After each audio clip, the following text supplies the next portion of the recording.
BTN berencana ekspansi bisnis di Timor Leste.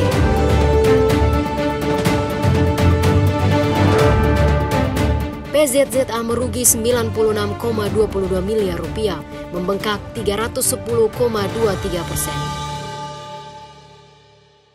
Sahabat finansial, Anda menyaksikan kabar bursa hari ini. Rujukan berita ekonomi Anda bersama saya, Maria Rahuhalek.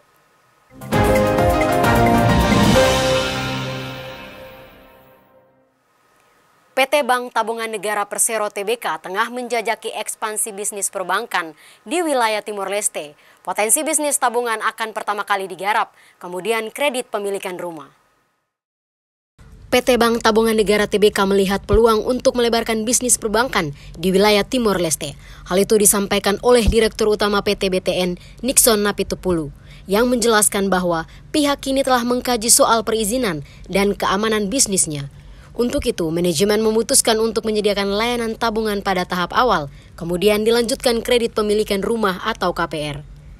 Per kuartal 1 tahun 2024, perseroan membukukan laba bersih senilai 860 miliar rupiah dengan pertumbuhan laba secara tahunan 7,4% dibandingkan pada tahun 2022 senilai 801 miliar rupiah. Sementara soal penyaluran kredit dan pembiayaan sebesar 344,2 triliun rupiah, naik 14,8% year on year.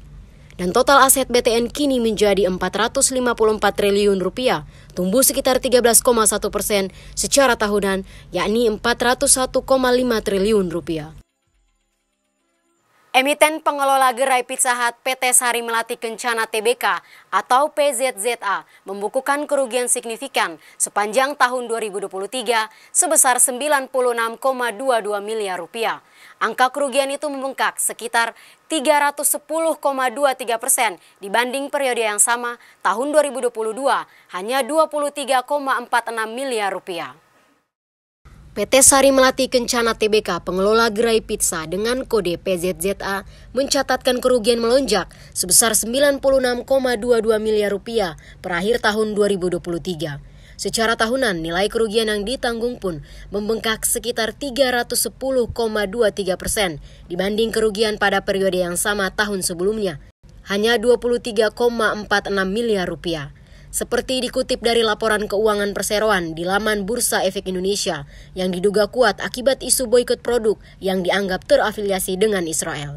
Sebab kinerja keuangan perusahaan memburuk karena penjualan menurun secara tahunan sebesar 1,9% menjadi 3,54 triliun rupiah pada tahun 2023.